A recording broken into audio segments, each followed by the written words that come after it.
Let me take a moment and talk about Riverside.fm. It allows you to record studio quality audio and up to 4K video. When you need to record audio and video, Riverside.fm can do it. So if you're looking for a hero platform for all your recording needs, from podcasts to webinars to any video content, Riverside.fm. I've got a promo code for you where you'll receive a 30% discount on the first 3 months of your subscription. I'll give it to you twice. The promo code is SHIPIT.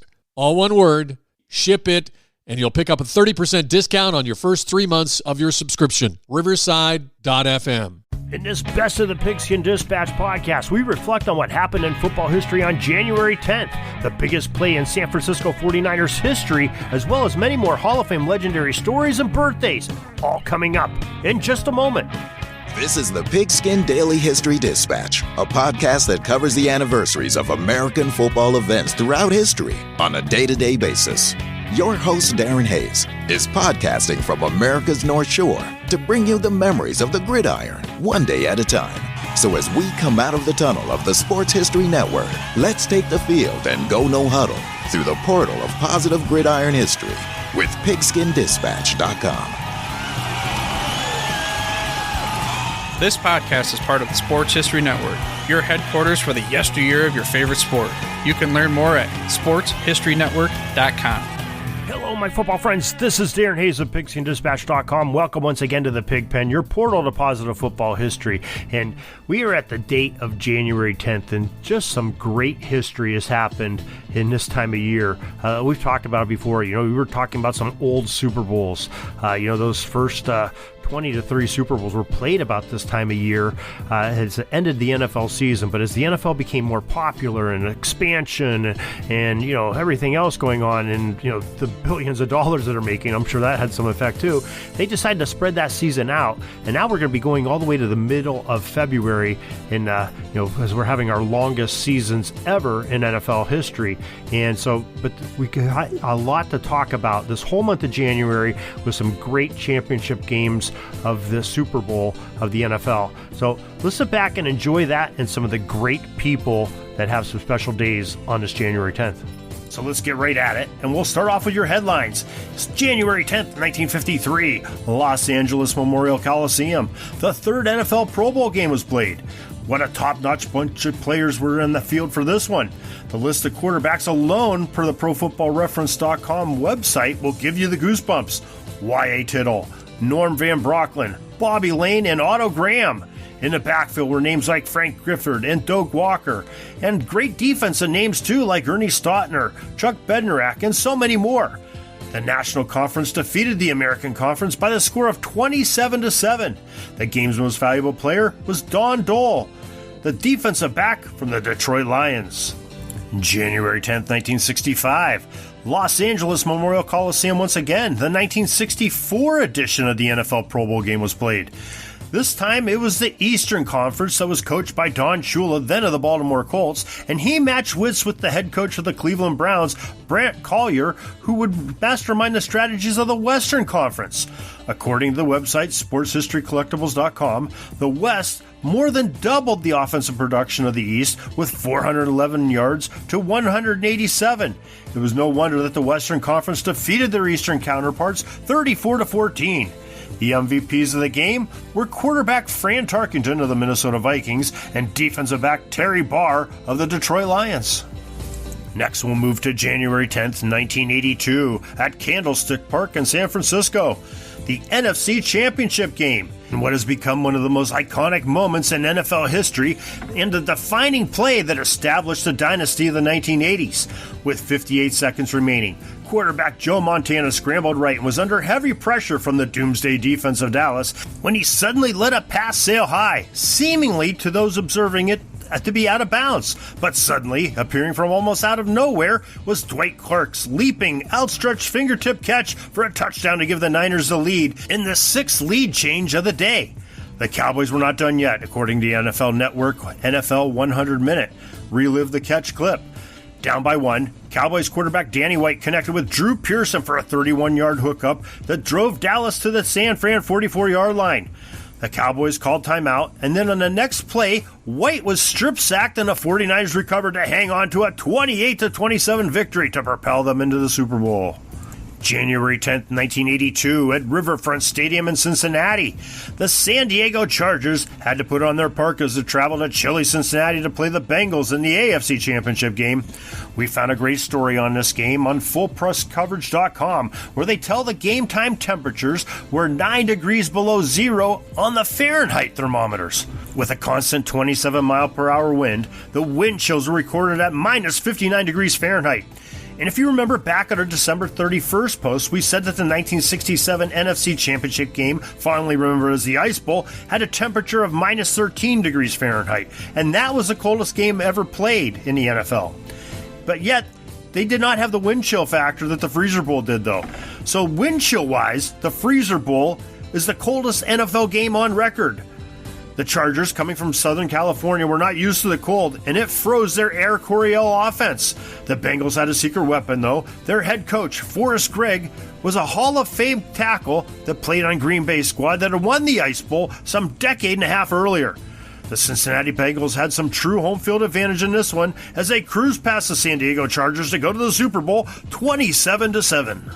January 10th, 1990, the NCAA approves random drug testing for college football players. January 10th, 1996, the Miami Dolphins franchise announced that they would hire a new coach. Former Dallas Cowboys coach Jimmy Johnson would be their next on-field leader. Johnson, who wore the big shoes and Big D by winning 2 Super Bowls with the boys, was filling in for some even bigger shoes of the now retired Don Shula, who spent 26 seasons as the Miami field boss. We discussed Shula's legacy and his retirement in the January 5th post. You can catch that link on PigskinDispatch.com and read all about that. January 10th, 2011, the University of Phoenix Stadium. The 13th BCS National Championship game pitted the nation's top Division I college teams of Auburn and Oregon against each other for all the marbles. ESPN.com has the story, how Michael Dyer of Alabama had run a few yards where then he was spun down by a would-be tackler. Everybody on the field stopped, including Dyer for a moment, but after hearing his sideline yelling for him to keep going, he completed a 37-yard run to drive the ball deep into Oregon territory with about 2 minutes left to play. Michael had landed on top of a tackler on the play, and for a moment, but his body never hit the ground, and he sprung back up so quickly that the progress had not stopped as judged by the officials. The Tigers methodically inched the ball closer and milked the clock. Finally, Dyer took off on another run burst to get the ball down to the Duck 1-yard line. That's when kicker Wes Byram nailed the 19-yard field goal to break the tie and give Auburn the national title. Number 1 Auburn outlasted number 2 Oregon 22-19 to win the big trophy. Now let's take a quick break from our headlines, and let me remind you can learn more about gridiron history on our website, PigskinDispatch.com. And you can contact me, Darren Hayes, at PigskinDispatch@gmail.com. We'd love to hear from you. Speaking of hearing from someone who's here is one of my podcasting partners from the SportsHistoryNetwork.com that has a message just for you. This is Jeremy McFarland from the Footballist Family Podcast. And I want to encourage you, if you get a chance, to come over to the Footballist Family Podcast, where we look at what makes football special and family to each person. We talk about each team, and we talk about the stories behind why fans love those teams. We encourage you to come and join us in our discussion. Thank you. Now let's talk about those Hall of Famers that have birthdays on this January 10th. January 10th, 1892, Jersey City, New Jersey. Army strong tackle Alex Weyand was born. The National Football Foundation voters chose the name and statistics of Alex Weyand to enter into the College Football Hall of Fame in 1974. January 10th, 1909, the great guard who played at the Washington University of St. Louis and Army, Harvey Jablonski, who celebrated the start of his life. Harvey Jablonski was inducted to the College Football Hall of Fame in 1978. January 10th, 1921, Newark, Ohio. John Tavener, the center of Indiana University, was born. The NFF selected John Tavener to go into the College Football Hall of Fame in the year 1990. We want to thank you once again for joining us on this episode of your Pigskin Daily Dispatch podcast. And we want to welcome you back tomorrow, because tomorrow we have some great things to talk about. We'll talk about the second commissioner of the NFL and what he did for the league, as well as we start getting into more Super Bowl games that were played on January 11th and some more NFL Pro Bowl games. Well, we want to make sure you do those. So hit the subscribe button on your podcast player or visit your favorite podcast provider and recommend that you listen to the Pigskin Daily Dispatch podcast. You can also find us on pigskindispatch.com, where there's some other great stories and some other great things of football history there. And speaking of history, why not look at all sports history and go on the sportshistorynetwork.com, where you'll find this podcast as well as a bunch of other very talented podcasters and who have some excellent guests that talk about sports histories of all sorts. We've got football, we've got a little bit of baseball, basketball, everything there, even some weightlifting and boxing. So for everything for the sports historian is on the sportshistorynetwork.com, and make sure you check that out, as well as pigskindispatch.com. And if you want to get a hold of me, Darren Hayes, you can write me by email at pigskindispatch@gmail.com, or on Twitter at pigskindispatch, or on Facebook, the Pigskin Dispatch Facebook page. So make sure you check us out tomorrow, and we'll see you then. Peeking up at the clock, the time's running down. We're going to go into victory formation, take a knee, and let this baby run out. Thanks for joining us. We'll see you back tomorrow for the next podcast. We invite you to check out our website, pigskindispatch.com, not only to see the daily football history, but to experience positive football with our many articles on the good people of the game, as well as our own football comic strip, Cleat Marks Comics. Pigskindispatch.com is also on social media outlets, Facebook, Twitter, Instagram, and don't forget the Pigskin Dispatch YouTube channel to get all of your positive football news and history. Special thanks to the talents of Mike and Jean Monroe, as well as Jason Neff, for letting us use their music during our podcast. This podcast is part of the Sports History Network, your headquarters for the yesteryear of your favorite sport. You can learn more at sportshistorynetwork.com.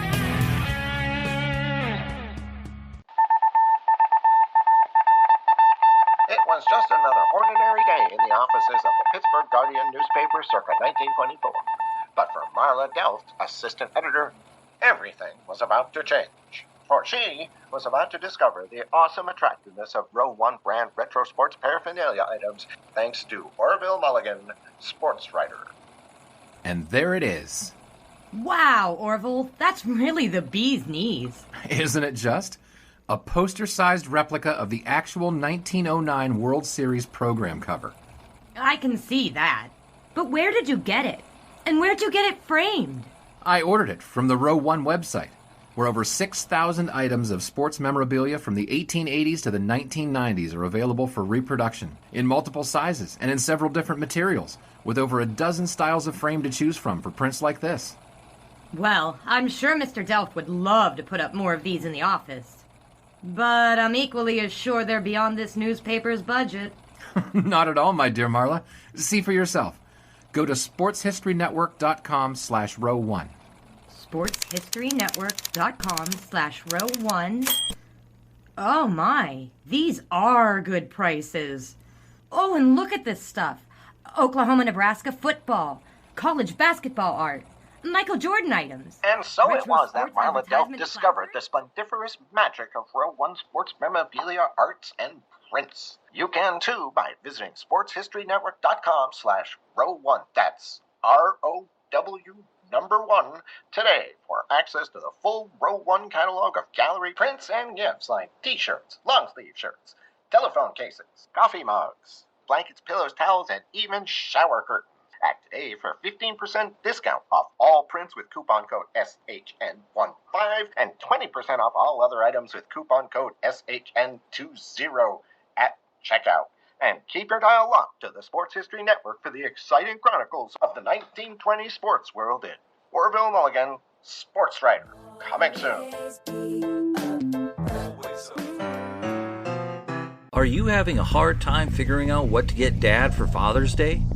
You should check out Row 1 Brand's Vintage Pictorum Gallery. They have America's best sports art. With over 7,200 historic sports prints, you're assured to find something unique for Dad this Father's Day. Instead of a boring old tie, get him a historic baseball photo taken by Henry High Sandom at the historic Polo Grounds Stadium in New York City during the 1894 Temple Cup. Or, if he's an NFL buff, check out the 1963 vintage NFL poster. These are so good looking that you'll be amazed how they turn out. Shop now at sportshistorynetwork.com/row1 and save 15% off your order.